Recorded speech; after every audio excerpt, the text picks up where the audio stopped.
अब देखो बच्चों, आज जो हम टॉपिक स्टार्ट करेंगे और ये टॉपिक है आइसोमेरिज्म, समवायवता। ओके, तो देखो बच्चों, जो कोऑर्डिनेशन कंपाउंड्स हैं इनमें 2 टाइप्स का आइसोमेरिज्म मिलता है, जिसमें फर्स्ट है स्ट्रक्चरल आइसोमेरिज्म और सेकंड है स्टीरियो आइसोमेरिज्म। इन दोनों आइसोमेरिज्म को हम डिटेल में डिस्कस करेंगे। ओके, तो फिर स्टार्ट करते हैं और सबसे फर्स्ट हम लेंगे स्ट्रक्चरल आइसोमेरिज्म, संरचनात्मक समवायवता। ओके, तो देखो बच्चों, ये जो स्ट्रक्चरल आइसोमेरिज्म है इसमें जो आइसोमर्स होंगे वो एक दूसरे से स्ट्रक्चर में डिफर होते हैं। यही डिफाइन किया है कि isomers are differ in structures. Okay, अब ये जो आइसोमेरिज्म है, स्ट्रक्चरल आइसोमेरिज्म, इसको आगे और डिफरेंट टाइप्स के आइसोमेरिज्म में क्लासिफाइड किया गया है, डिवाइड किया गया है। हम इन डिफरेंट टाइप्स को अलग अलग डिटेल में डिस्कस करेंगे। ओके, तो फर्स्ट यहां पर हम लेंगे आयोनाइजेशन आइसोमेरिज्म, आयनन समवायवता। तो देखो बच्चों, ये जो आइसोमेरिज्म है मींस आयोनाइजेशन आइसोमेरिज्म, इसमें जो आइसोमर्स होंगी वो आयोनाइजेशन प्रोसेस में डिफर होंगे। मींस उनके आयोनाइजेशन से अलग अलग आयंस बनते हैं। इसमें जो आइसोमर्स एक दूसरे में कन्वर्ट होते हैं वो किसी ग्रुप या लिगैंड के जो कोऑर्डिनेशन स्फीयर है उसके इनसाइड और आउटसाइड इनके बीच में एक्सचेंज के कारण बनते हैं। यही मैंने डिफाइन किया है कि it is due to the exchange of groups. Groups means ligand, ठीक है, between inside and outside of coordination sphere. समझ गए ना कि कोऑर्डिनेशन स्फीयर के जो अंदर ग्रुप्स हैं लिगैंड्स के फॉर्म में वो, और जो कोऑर्डिनेशन स्फीयर के बाहर हैं जो ग्रुप्स हैं वो, उनके बीच में एक्सचेंज प्रोसेस चलती है, इससे आइसोमर्स बनते हैं। Means isomers are differ in ionization. इसमें जो आइसोमर्स होंगे वो एक दूसरे से आयोनाइजेशन प्रोसेस के कारण डिफर होंगे। तो समझ गए बच्चों कि वह समवायवता जिसमें उपसय संयोजी मंडल के अंदर तथा बाहर समूहों का विनिमय होता है, अर्थात समावयवी आयनन के कारण भिन्न होते हैं। ओके, तो ऐसी आइसोमेरिज्म को हम बोलते हैं आयोनाइजेशन आइसोमेरिज्म। बहुत इजी पहचान जाओगे कि ये आयोनाइजेशन आइसोमर्स है। कैसे? देखो, ये एक एग्जांपल है PTNH3 और बाहर है Br। ये कोऑर्डिनेशन स्फीयर के अंदर है ग्रुप्स, ये बाहर। अब इन ग्रुप्स का एक्सचेंज कराते हैं। सपोज हम Br अंदर कर दें, Cl बाहर कर दें, तो कॉम्पोजिशन तो वही है, सारे ग्रुप्स एटम्स सब वही हैं, बट इसके आयोनाइजेशन से आप देख रहे हैं कि ये कॉम्प्लेक्स आयन बन रहा है और ब्रोमाइड आयन बन रहा है। इसके आयोनाइजेशन से कॉम्प्लेक्स आयन बन रहा है और क्लोराइड आयन बन रहा है। मींस ये ब्रोमाइड का टेस्ट देगा तो ये क्लोराइड का टेस्ट देगा। तो इस तरह से जब आइसोमर्स ऐसे हों जिनके आयोनाइजेशन से अलग अलग आयंस बनते दिखें तो समझ जाओ कि वो क्या दिखा रहा है, आयोनाइजेशन आइसोमेरिज्म। ऐसे ही और एग्जांपल देखो, ये है यहाँ Br अंदर है, SO4 बाहर। हम इसके आयोनाइजेशन करा के अगर हम इसमें क्या मिला दें, BaCl2, तो ये व्हाइट प्रेसिपिटेट किसका दे देगा, बेरियम सल्फेट का। जबकि इसमें हम SO4 को अंदर करके बाहर Br कर दें। अब मान लो हम इसमें ऐसा कोई AgNO3 मिला दें तो AgBr का प्रेसिपिटेट आ जाएगा। तो इन दोनों के आयोनाइजेशन के आयंस अलग अलग हैं, जस्ट ऐसा ही ये है। तो ऐसे जो आइसोमर्स आपको दिखते हैं जो केवल ग्रुप्स आयोनाइजेशन के कारण एटम्स या ग्रुप्स बदल रहे हैं, तो समझ जाओ कि वो कौन सा है, आयोनाइजेशन आइसोमेरिज्म। तो आप इसे नोट करें।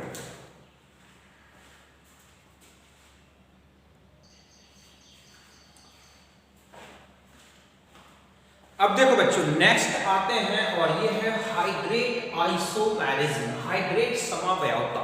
ओके, तो देखो बच्चों, ये एक ऐसा आइसोमेरिज्म है जो कि कॉम्प्लेक्स आयन और उसके आउटसाइड में जो ग्रुप्स हैं उनके बीच में H2O मॉलिक्यूल की एक्सचेंज के कारण जो है प्रोड्यूस होते हैं। मतलब एक ऐसा आइसोमेरिज्म जो कि H2O की एक्सचेंज होने के कारण क्या बनते हैं, नए नए आइसोमर्स बनते हैं, तो उसको बोलते हैं हाइड्रेट आइसोमर्स। इसमें जो कॉम्प्लेक्स आयन है उसका H2O मॉलिक्यूल जो होगा वो जो बाहर काउंटर आयन है उससे एक्सचेंज करता है और इस तरह से आइसोमर्स बनते हैं। ध्यान रखें, हाइड्रेट आइसोमेरिज्म तभी बनेगी जब कॉम्प्लेक्स आयन में चार्ज होना चाहिए।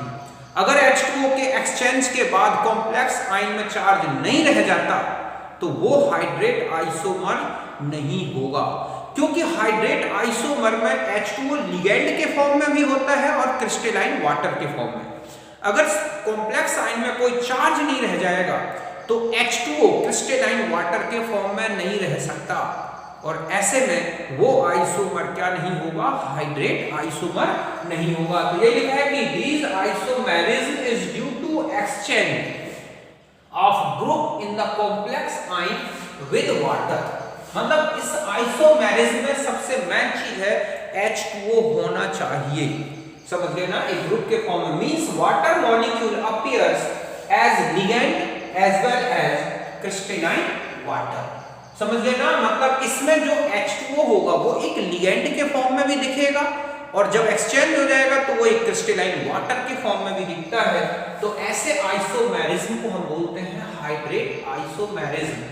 For hydrate isomerism complex ion must be charged. ध्यान रखें, हाइड्रेट आइसोमेरिज्म में कॉम्प्लेक्स आयन जो है आइसोमर का उसमें कोई चार्ज, पॉजिटिव चार्ज होना चाहिए, तभी वो वाटर क्रिस्टलाइन फॉर्म में ऐड रहेगा।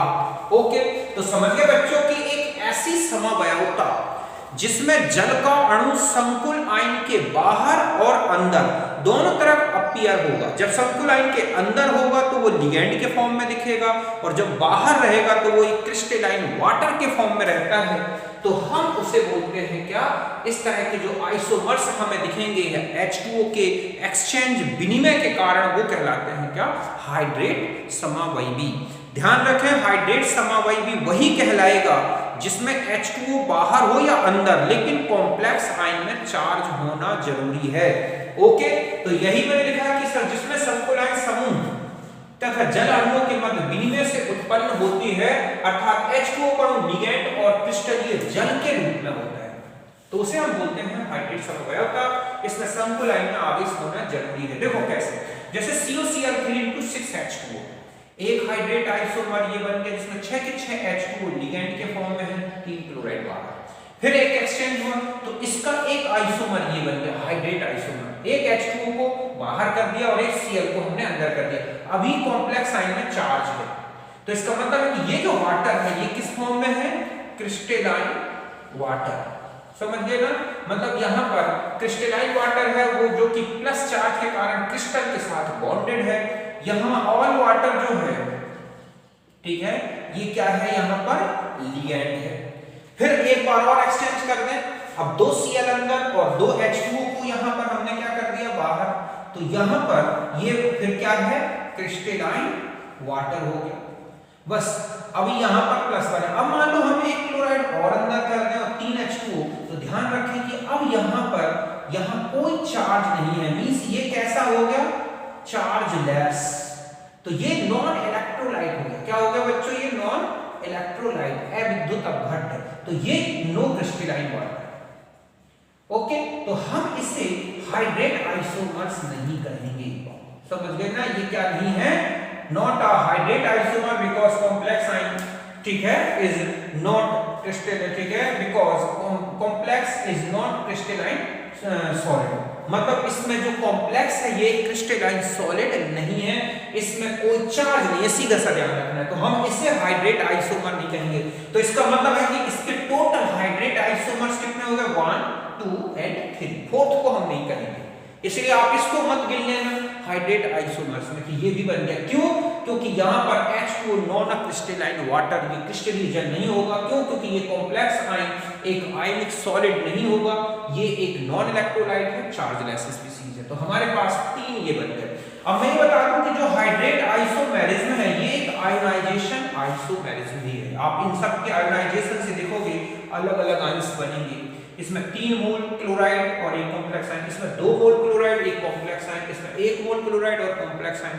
तो ये आयोनाइजेशन आइसोमेरिज्म तो है हाइड्रेट आइसोमेरिज्म, लेकिन जितने आयोनाइजेशन आइसोमेरिज्म है वो हाइड्रेट आइसोमेरिज्म है ये जरूरी नहीं है। ओके, तो हाइड्रेट आइसोमेरिज्म एक आयोनाइजेशन आइसोमेरिज्म। तो अगर आपसे क्वेश्चन करें कि इसमें कौन कौन से आइसोमेरिज्म होंगे, तो इसमें हाइड्रेट आइसोमेरिज्म भी होगा और आयोनाइजेशन आइसोमेरिज्म, मतलब ये जो है या ये जो है ये हाइड्रेट भी शो करेगा, हाइड्रेट आइसोमेरिज्म, ठीक है, और आयोनाइजेशन आइसोमेरिज्म। मैंने आपको बता दिया दोनों आइसोमेरिज्म में होंगे, क्यों? क्योंकि इनके आयोनाइजेशन से अलग आयंस बन रहे हैं, इनके अलग बन रहे हैं इनके, और हाइड्रेट तो है। ओके, तो इस तरह से हाइड्रेट आइसोमेरिज्म एक आयोनाइजेशन आइसोमेरिज्म भी होता है। तो ऑब्जेक्ट होता है, आपको एक कॉम्प्लेक्स दे दिया जाएगा, पूछा जाएगा इसमें कौन कौन से आइसोमेरिज्म। अब देखो एक एग्जांपल से समझो आप, इसमें अगर मैं आपसे कहूं कि इस कॉम्प्लेक्स में कौन कौन सी आइसोमेरिज्म हो सकती है, लिखा है CrCl whole twice, H2O whole twice, NH3 whole twice, और ये है Cl। इसका ये एक क्या आयोनाइजेशन आइसोमेरिज्म हो सकती है CrCl, हम यहां पर अंदर कर दें थ्राइस H2O2, ओके, और हम यहां से एक H2O को एक्सचेंज कर रहे हैं।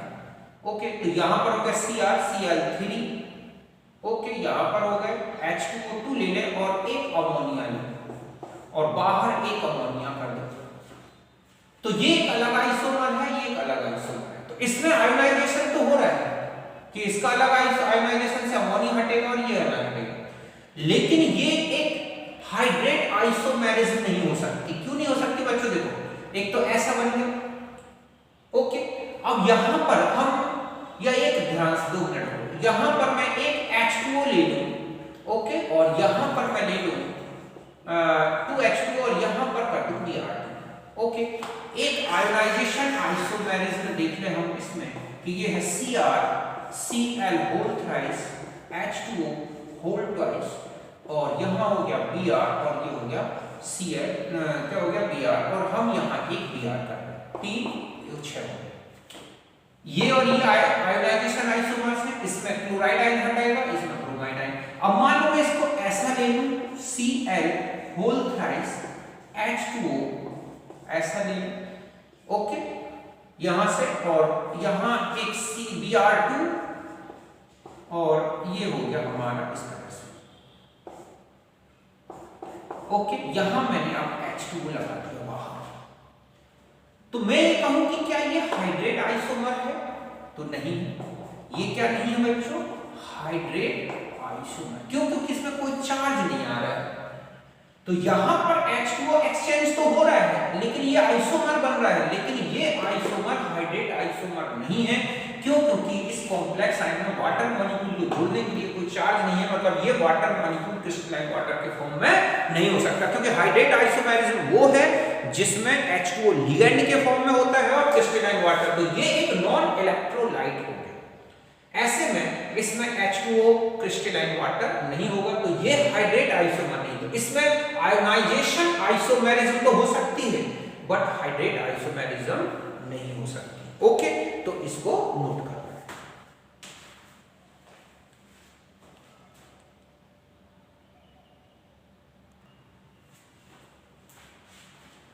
अब देखो बच्चों, अगर आपसे ये पूछ लिया जाए कि ये और ये क्या है, फिर तो ये और ये आयोनाइजेशन आइसोमर्स हैं, ये और ये भी आयोनाइजेशन आइसोमर्स। क्योंकि आयोनाइजेशन आइसोमेरिज्म का मतलब है कि जो कॉम्प्लेक्स होगा उसके आयोनाइजेशन से, उसकी ब्रेकिंग से जो है कॉम्प्लेक्स आयन अलग अलग होने चाहिए।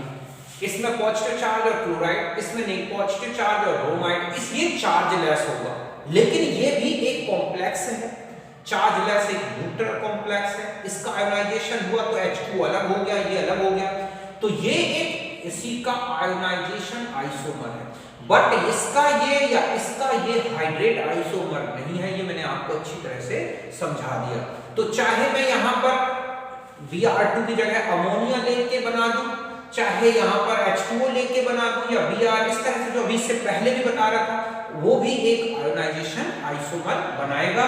बट H2O अगर बाहर है और चार्ज लेस कॉम्प्लेक्स आयन है तो ऐसे में वो हाइड्रेट आइसोमर नहीं होगा। समझ गए ना कि H2O के एक्सचेंज होने से आइसोमर बन जाए, H2O बाहर आ जाए, बट अगर कॉम्प्लेक्स आयन में कोई चार्ज नहीं दिख रहा है तो ध्यान रखें वो हाइड्रेट आइसोमर नहीं होगा। तो इसे नोट कर लें।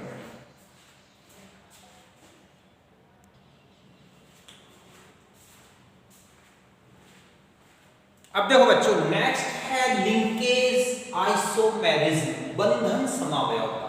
तो ये जो आइसोमेरिज्म है ये एम्बिडेंटेट लिगेंड, समझ गए ना, एम्बिडेंटेट लिगेंड मैं पहले ही बता चुका हूं, उनसे मिलती है या उनके द्वारा एग्जिबिट की जाती है। समझ गए बच्चों, इसमें जो एम्बिडेंटेट लिगेंड है वो अपने डिफरेंट एटम्स जो होंगे लोन पेयर डोनर एटम्स, उनके थ्रू सेंट्रल मेटल एटम से जुड़ता है, जिसके कारण लिंकेज आइसोमर्स बनते हैं। समझ गए बच्चों कि this isomerism is given by ambidentate ligands. Ambidentate ligands वो हैं जिनमें दो डोनर एटम्स होंगे बट लिगेंड एक मोनोडेंटेट लिगेंड की तरह वर्क करता है। When ambidentate ligand attached with central metal ion through different donor atoms then linkage isomers are formed. अलग अलग डोनर एटम्स के थ्रू जब लिंकेज करता है मेटल आयन से तो बनते हैं लिंकेज आइसोमर। समझ गए बच्चों कि यह समवयवता उभयदंतुक लिगेंड द्वारा दर्शाई जाती है। जब उभयदंतुक लिगेंड अपने अलग अलग इलेक्ट्रॉन दाता समूहों से केंद्रीय धातु आयन से जुड़ता है तो बंधन समवयवी बनते हैं। अब ये है हमारे पास एक, ये है जो एम्बिडेंटेट उभयदंतुक लिगेंड है, ये है या ये है। अगर आप साइनाइड में देखें तो यहाँ कार्बन भी लाता है और नाइट्रोजन भी डोनर है, दोनों डोनर एटम्स हैं। यहाँ ऑक्सीजन भी है, नाइट्रोजन है, लोन पेयर होता है। सल्फाइड में देखो सल्फर भी डोनर है और ऑक्सीजन भी डोनर है। यहाँ पर HCN की बात करें तो नाइट्रोजन भी, सल्फर भी डोनर है और नाइट्रोजन।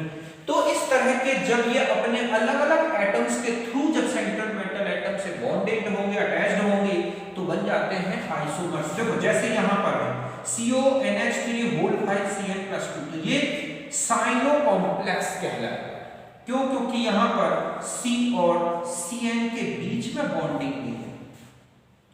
NC में देखें तो हम यहाँ पर N के थ्रू को बॉन्डिंग हुई है, तो ये आइसोसाइनो कॉम्प्लेक्स है। तो ये दोनों क्या कहलाएंगे बच्चों? Linkage isomers. जस्ट ऐसा ही देखें आप CONH3 तो यहाँ पर ये कहलाएगा nitro N complex. Nitro N complex का मतलब क्या हुआ कि CO के थ्रू जो CO है उससे कौन अटैच्ड है? सीधा नाइट्रोजन। और ये कहलाएगा नाइट्रो O कॉम्प्लेक्स। इसमें CO किसके थ्रू जुड़ा हुआ है? O के थ्रू, इस तरह से। तो ये कहलाएगा नाइट्रो कॉम्प्लेक्स या नाइट्रो O कॉम्प्लेक्स, मतलब सर नाइट्राइटो कॉम्प्लेक्स या फिर नाइट्रो O कॉम्प्लेक्स। जिस एटम के थ्रू जुड़ा है नाइट्रो के बाद वो लिखते हैं। जैसे इसे हम कह सकते हैं साइनाइडो C कॉम्प्लेक्स, ठीक है, साइनाइडो N कॉम्प्लेक्स। ओके, तो इस तरह की अगर लिंकेज आपको मिलती है तो आप ध्यान रखें कि जहां पर अलग अलग एटम्स के थ्रू सेंट्रल मेटल एटम से क्या जुड़ा है, लिगेंड जुड़ा है, तो वो क्या दिखेगा? सीधा सीधा है, उसमें कौन सी आइसोमेरिज्म बता देनी है? लिंकेज। अब आज जैसे क्वेश्चन है कि CONH3 ओके और SCN और यहां लिखा है Cl, इसमें कौन कौन से आइसोमेरिज्म पॉसिबल है? एक तो ये लिख दूं मैं, एक लिखा है CONH3 ओके, और यहां पर लिखा है SCN हो गए और बाहर लिखा है Cl। तो देखो यहां पर ये एम्बिडेंटेट लिगेंड दिख रहा है, तो यहां पर एक तो कौन सी हो जाएगी? Linkage isomerism. दूसरा है इन आयंस के बीच में एक्सचेंजिंग भी हो सकती है, तो यहां पर कौन सी आइसोमेरिज्म हो सकती है? Ionization okay isomerism. क्यों? क्योंकि यहां क्लोराइड को एक्सचेंज कर दो, चाहे अमोनिया के थ्रू कर दो चाहे क्लोरीन के थ्रू कर दो, सॉरी HCN के थ्रू क्लोरीन का एक्सचेंज कर दो, इस तरह से, तो ये एक्सचेंज भी हो सकते हैं। अब हम इसमें आ जाए तो यहां पर देखो क्लोराइड आएगी, हम एक ऐसा कॉम्प्लेक्स बना दें NH3 H2O की जगह में यहाँ पर एक Cl अंदर लागू और HCl और Cl into H2। तो देखो यहाँ पर ये HCl है, यहाँ पर लिंकेज तो होगी, समझ गए ना, लिंकेज आइसोमेरिज्म भी है। दूसरा आयोनाइजेशन आइसोमेरिज्म भी है। ध्यान रखें कि जहां हाइड्रेट आइसोमेरिज्म है वहां आयोनाइजेशन आइसोमेरिज्म तो होगी। तो आइसोमेरिज्म। और तीसरा है इसमें हाइड्रेट आइसोमेरिज्म, क्योंकि H2O अभी भी इसमें पॉजिटिव चार्ज है, क्रिस्टलाइन वाटर के फॉर्म में है, जबकि इसमें लिगेंड के फॉर्म में, मतलब यहां पर ये लिगेंड के फॉर्म में है, तो यहां पर ये क्या है बच्चों, क्रिस्टलाइन वाटर। तो जब आइसोमर्स में H2O या तो लिगेंड के फॉर्म में दिख रहा हो या क्रिस्टलाइन वाटर के फॉर्म में दिख रहा हो आइसोमर्स में, तो वो हाइड्रेट आइसोमर्स होंगे। बस इतना ध्यान रखना है, कॉम्प्लेक्स साइन में चार्ज होना जरूरी है। तो ये इस तरह से इसमें तीनों आइसोमेरिज्म दिख रही हैं, जबकि इसमें लिगेंड आइसोमेरिज्म, सॉरी इसमें लिंकेज है, और कौन सी दिख रही है, आयोनाइजेशन आइसोमेरिज्म, क्योंकि H2 है नहीं तो पॉसिबल ही नहीं एक्सचेंज होना। तो यहां तक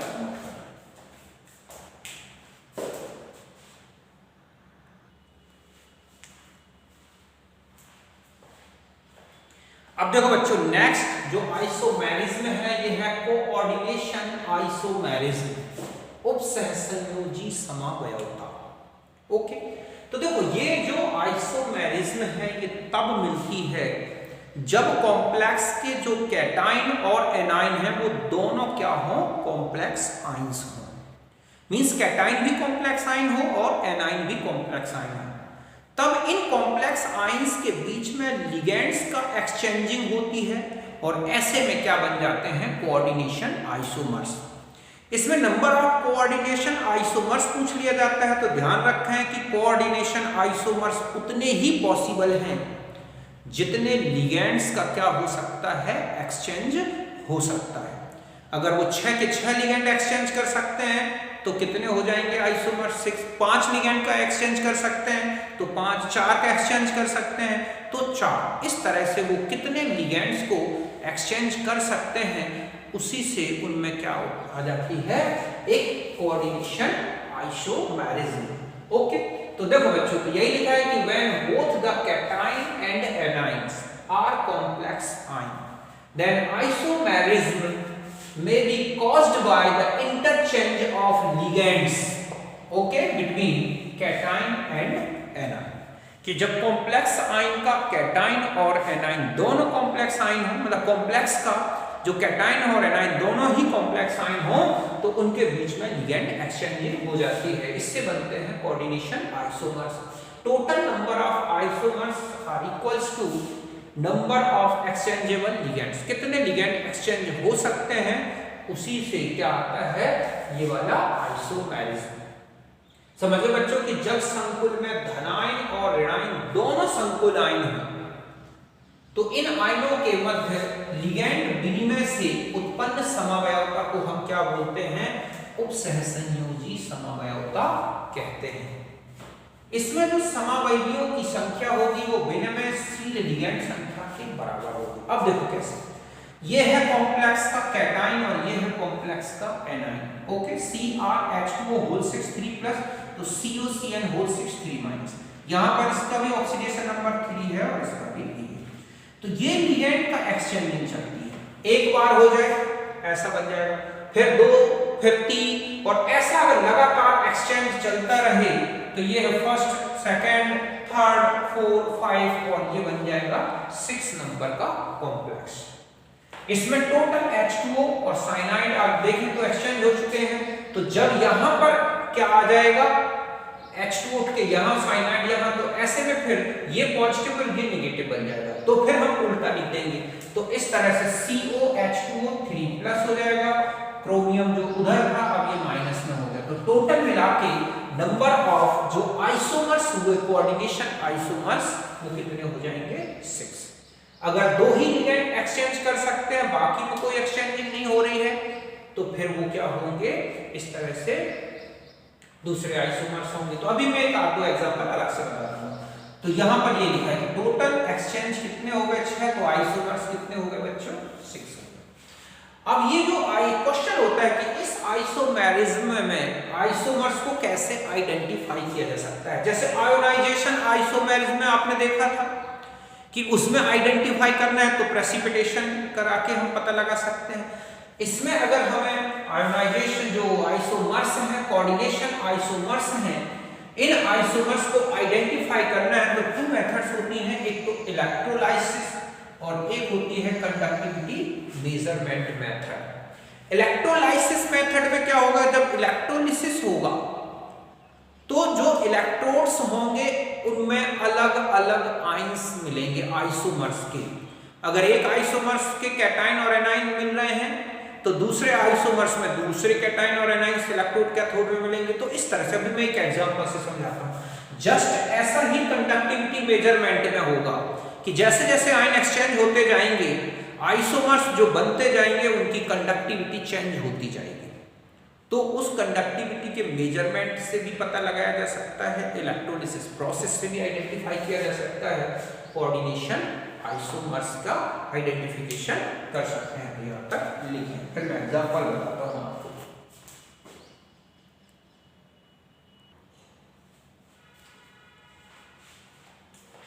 अब देखो बच्चों, अभी मैंने आपको बताया कि जो कोऑर्डिनेशन आइसोमर्स हैं उनको कैसे आइडेंटिफाई किया जा सकता है। तो टू मेथड्स बताई थी मैंने, एक इलेक्ट्रोलिसिस और एक कंडक्टिविटी मेजरमेंट या मोलर कंडक्टेंस मेजरमेंट। तो देखो अगर हम इलेक्ट्रोलिसिस की बात करें, ओके, तो इलेक्ट्रोलिसिस में जैसे ये एक आइसोमर्स है और एक इसी का ये है आइसोमर्स, मस्त यहाँ पर कोबाल्ट के साथ अमोनिया है तो ये +3 है और ये है +3 और ये क्या है -3।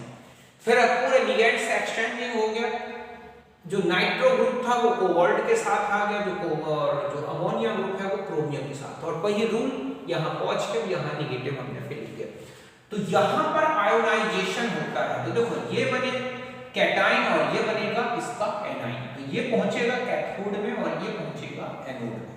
तो यहाँ का जो कैटाइन है ये है और एनाइन ये है जो इलेक्ट्रोलिसिस में आएंगे। इसमें चले जाओ तो अब आप देखो कि ये कैटाइन है और ये एनाइन है, तो ये कैथोड में पहुंचेगा, ये एनोड में। तो अभी आप देख रहे हैं कि यहाँ पर कैथोड में कोबाल्ट अमोनिया कॉम्प्लेक्स बन मिल रहा है, जबकि यहाँ पर कैथोड में क्रोमियम अमोनिया कॉम्प्लेक्स मिल रहा है। जस्ट ऐसा ही एनोड में ये चेंज हो रहे हैं। तो इलेक्ट्रोलिसिस प्रोसेस से भी हम इनको आइडेंटिफाई कर सकते हैं कि ये एक दूसरे से लिगेंड एक्सचेंजिंग कर सकते हैं। कंडक्टिविटी मेजरमेंट की बात करें तो देखो ये एक कॉम्प्लेक्स है, इनमें एक्सचेंजिंग हो गई दो दो लिगेंड्स के बीच में, कि यहाँ पर आप देख रहे हैं 2 ये हो गए और ये अमोनिया पहुंच गए, तो मतलब ये दो इधर आ गए, तो एक कॉम्प्लेक्स आयन ये बन गया, एक कॉम्प्लेक्स आयन ये, मतलब एक ये है कोऑर्डिनेशन आइसोमर और एक ये है कोऑर्डिनेशन आइसोमर।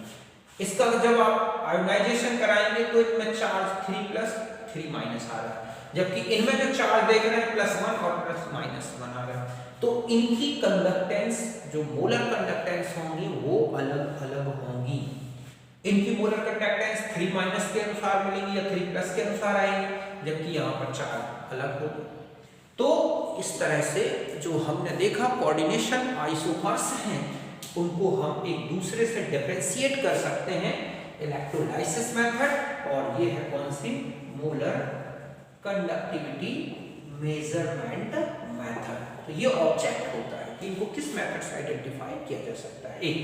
अब ये आइसोमर दे रखा है, ओके, और आपसे पूछ लिया जाए कि इसके टोटल कितने और आइसोमर पॉसिबल है, तो देखो आप क्लोरीन और H2O की एक्सचेंजिंग करा दें, जैसे यहाँ पर Cl2 H2O, यहाँ H2O2 Cl4, ओके, ये आइसोमर एक बार एक्सचेंज करा दिया, एक Cl उठा के यहाँ ला दिया, H2O वहां ला दिया, एक आइसोमर ये बन गया, दूसरा और ये बन गया, तीसरा ये बन गया, चौथा ये बन गया। कुल मिला के इतने एक्सचेंज हो सकते हैं, तो टोटल नंबर ऑफ आइसोमर्स कितने हो गए, 5।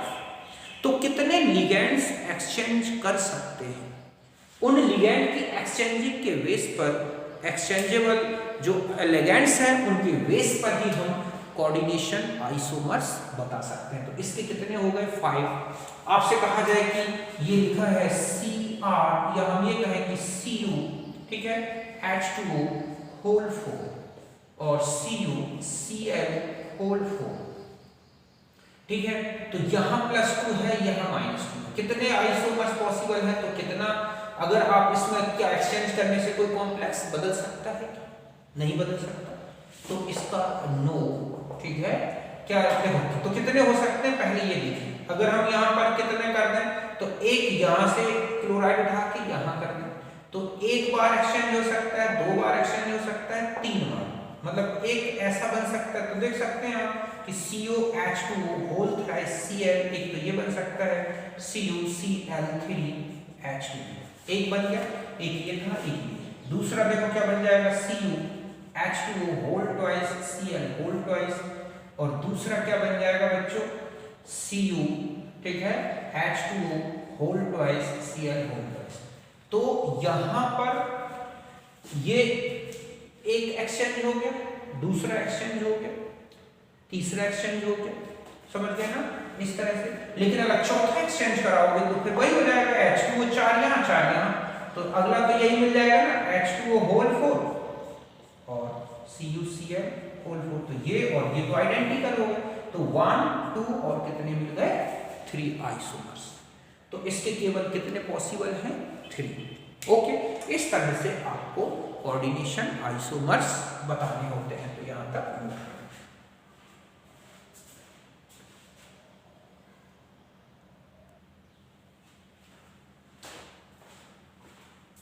अब देखो बच्चों, जैसे ये एक एग्जांपल बताया मैंने कि CrCnS NH3 होल 5 और ZnCl होल 5, इनमें कौन कौन सा आइसोमेरिज्म पॉसिबल है। तो देखो, एक तो कोऑर्डिनेशन आइसोमेरिज्म है। कोऑर्डिनेशन तो वहां देख लें जहां कॉम्प्लेक्स कंपाउंड है उसके दोनों कॉम्प्लेक्स आइंस जो है कोऑर्डिनेशन आइंस हों।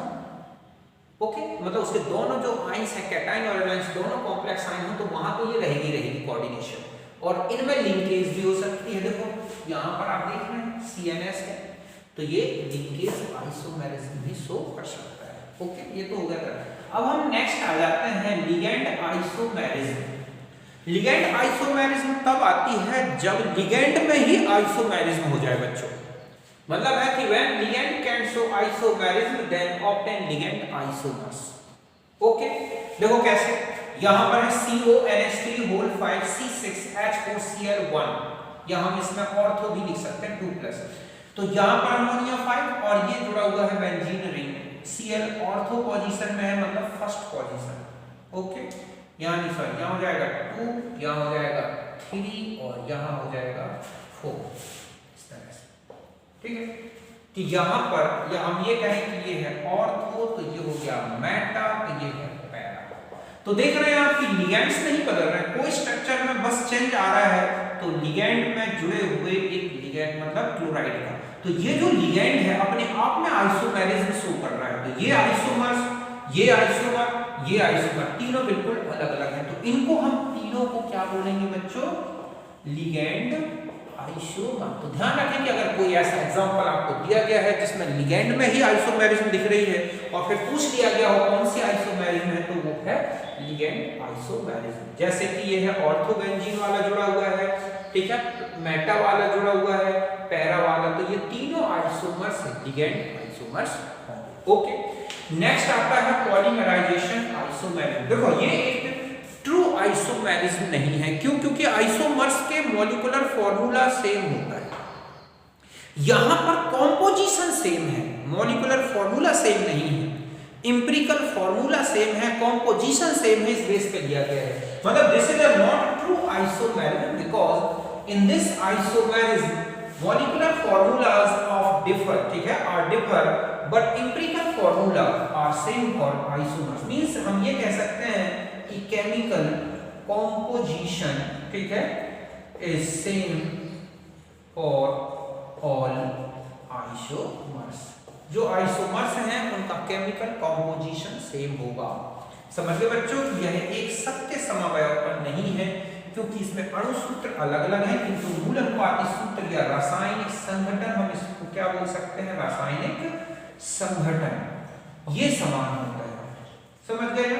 अब देखो यहां पर देखो, जैसे एक आइसोमर है PT NH3 whole twice Cl, आप देख रहे हैं कि यहां पर जो NH3 और Cl है 2 रेशियो क्या है 2, या हम ये कह सकते हैं 2 मोल तो 1:1, ओके, इसमें चले जाओ, कितने अमोनिया है? 4 क्लोराइड। तो यहाँ पर भी NH3 और Cl किस रेशियो में है? 1:1।